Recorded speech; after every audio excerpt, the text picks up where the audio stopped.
Hello there, Councillor's Corner with John Hannam, the head of... Morning. Good morning, John. We're here today to find out about the election and to sort of talk about it. John, you're the person responsible for the election. You sort of organize everything. You're the conductor of the symphony. How do you think it went this last election, from your point of view? Well, I'd like to first thank all the voters that came out and voted, and certainly, of course, the candidates that put their names forward to provide for an election. Overall, the election went well. I mean, that doesn't mean we didn't have a few bumps in the road, but we always do. It's a large logistical exercise, but by and large, things went smoothly and the systems worked the way they were designed to work. Okay, John, there were some comments out there about lineups at particular polling stations. I'd like to get your viewpoint on why that happens and what's the cause of those lineups, and just give us your view on that, and what kind of feedback you had from the employees that were there. All right, well, we did have lineups at different points in the day at different polls across the city. Certainly there were a number of polls, when the polls opened at 10 o'clock, that people were lined up at the door, eager to vote at 10 o'clock. And then, there are peak times around lunch hour, and then again around the end of the workday when we get a rush of people to the polls, and that's pretty typical, and we expect those. What happened at a few locations, and Woodcrest School was one, Hammersholt was another one, where we had a large influx of people over the last few hours. And that's not dissimilar to what happened in 2010. In fact, the numbers were very, very much the same in both elections. And where folks, have clearly gone home from work, it seems, and had dinner, and then decided to come out to vote. So in the last 2 or 3 hours, we get quite an influx of voters, and so that creates some congestion in the polling places. So we beefed up the staff this year at some of those heavier polls, recognizing that we expected lineups, and it helped, but clearly not enough. And we're certainly looking at how we can manage those numbers differently in the next election. Now, John, some people have suggested that maybe we should have more tabulators there. Is that a possibility, and why or why not? Yeah. Do we have?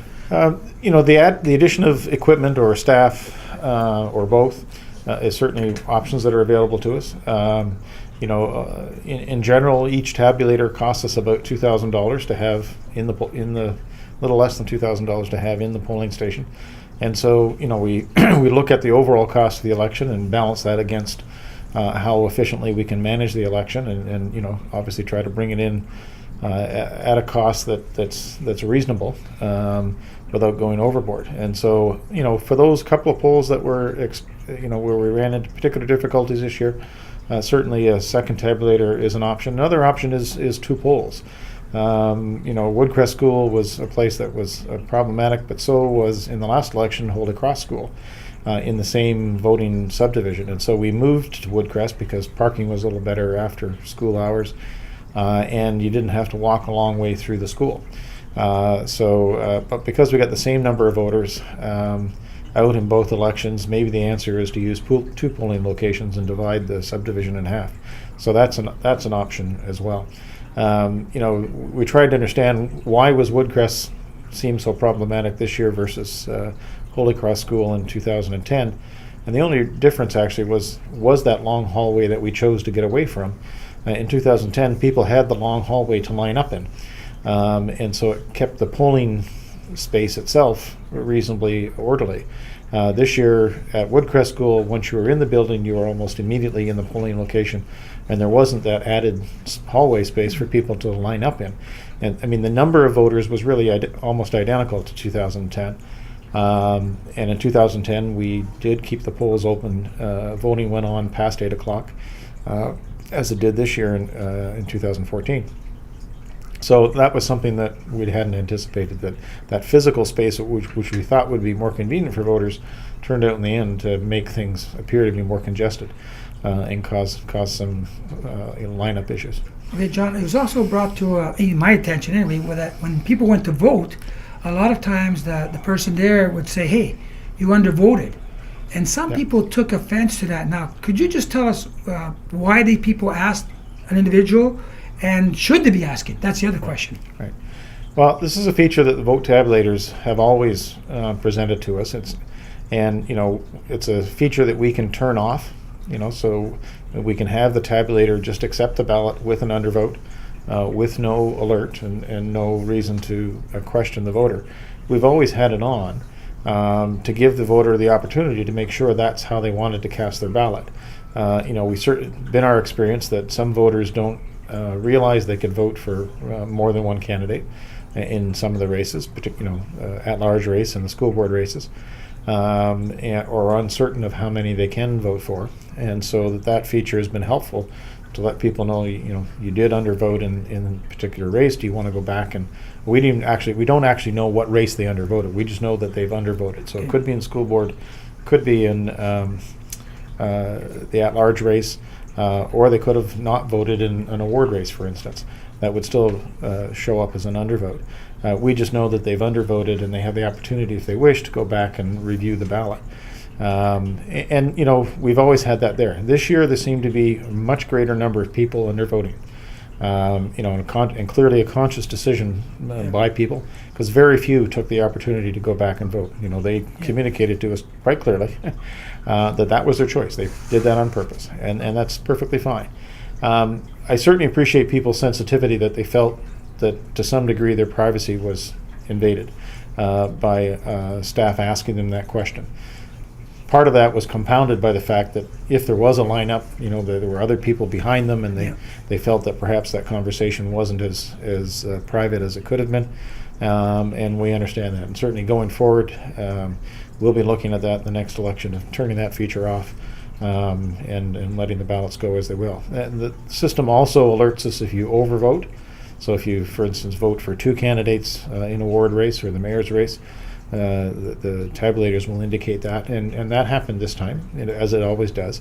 People make the mistake and make two marks on a page, and they get the opportunity to get a new ballot and correct that, because otherwise their vote won't count at all for that particular race. And it also alerts us if they've submitted a blank ballot. And we don't get many of those, but some people do it as a protest or as a spoiled ballot, if you will. They deliberately want to submit a blank ballot, and that's fine. Others get a bit mixed up as they're coming away from the table with their ballot, and they go straight to the tabulator without forgetting that they haven't marked. They think they need to go there first before they mark their ballot. And so it gives them an opportunity to, I didn't mark my ballot yet, and away they go. So that doesn't happen very often, but it does occasionally. So those are features that are built into the tabulators to help ensure that everybody gets to exercise their vote to the fullest extent that they're able to. The message is pretty clear, I think, from folks who undervoted this year, that they did that on purpose. Yeah. They don't want to be told, and so we'll take that message forward to the next election. Okay, John, now on Facebook, there seems to be a petition going forward, and you don't have to get into it too much. Just basically, do they have a legitimate claim? Some people did get two ballots, and I think that happens every once in a while because of the same name or something. But would that, what do people do when they have start a petition? Does that carry any weight at all? I guess it depends on how many people sign the petition as to how much weight it has. In terms of the one that you're referring to, most of the concerns that are expressed there have to do with the quality of the voters list. And that's a concern certainly that we've had. Myself and my colleagues at other municipalities have been, quite frankly, screaming loud and long for many years, many elections, that the voters list is woefully inadequate in its accuracy. And MPAC, the Municipal Property Assessment Corporation, is the organization that presents us with the voters list, or what they call the preliminary list of electors. We then have the opportunity to make changes to it that then turns it into a voters list. So as you know, we send out the voter notification cards, and that's based off the list that MPAC provides us, along with some cleanup of the list. So we go in looking for duplicates, things that are obvious errors in the list, and clean it up as much as we can before we send out the voters cards. And we then go into a long revision period where we do a lot of advertising, and we're out in the community and shopping malls and so forth, encouraging people to make sure that they're on the list, if they didn't receive a card, to come and see us or to call us. This year we introduced an online aspect where you could start to make your changes to the voters list by filling out a form online that would get you added to the list or correct your information. Perhaps you moved or your name was spelled wrong or things like that, school support. And this year we had an unprecedented number of errors in the voters list. Wow. We've always had a high level of error. In the last election in 2010, we made just over 5,700 changes to the voters list. This year, we made 19,000 changes to the voters list. Wow. So the list was really a challenge for us. And I'll certainly be communicating that to MPEC. We're just in the process over last week and early this week, finishing up processing all of those changes and categorizing them, so I know whether or not of those 19,000, how many were additions, how many were deletions, how many were just changes to school support or address. So we'll have all that data, and we'll be communicating that back to MPAC quite emphatically in terms of how poor the list was this year. And MPAC has made some decisions that we don't agree with in terms of how they put together the list. They've stopped enumerating. They stopped doing mail-out enumerations. Last year, they had a passive website process where people could go in to see if they're on the voters list. Well, nobody in May is thinking about whether they're on the municipal voters list, especially when there's a provincial election underway. Makes sense. Yeah. So it's been a challenge, and not just for us, for other municipalities. No, I know my colleague in Ottawa has publicly in the media made the statement that it's the worst voters list she's seen in 25 years of elections that she's worked in, and so it's the major cause of the issues we have at the polling stations. Okay. When we make that many changes in a polling station, people, going back to the lineup issues, it isn't just people walking into the poll, getting checked off and getting their ballot. When we have that many changes happening, most of those are happening during voting election day. So people are in the polling station, they go up, they find they're not on the voters list or they need to make a change, and they get moved off to the side to fill out a form, and then back in line. They get to go to the head of the line, but they've had to spend that additional time, and that's delayed things. For the first time ever, we were madly photocopying the forms that you fill out to change here in the office on election day and running them out to the polls. We've never run out of correction forms at the polls before.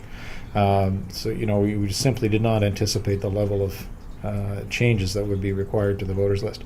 And so many of the logistical problems that we encountered this time were because of the poor voters list.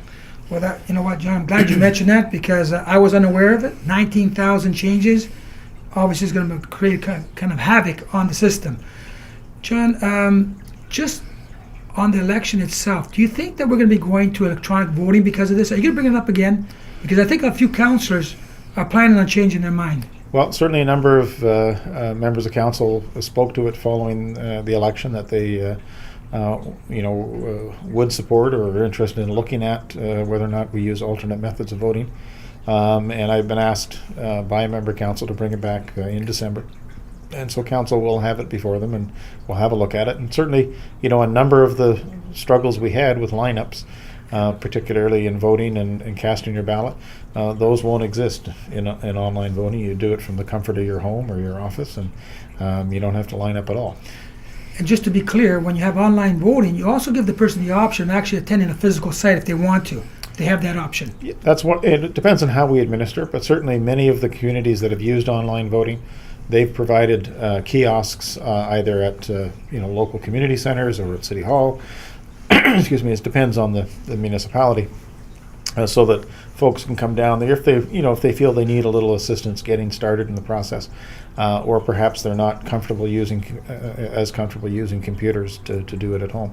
And so if we go towards online voting, then we'll be certainly looking at what's the most appropriate way for us to introduce it to the community. John, I want to thank you for your time. Awesome.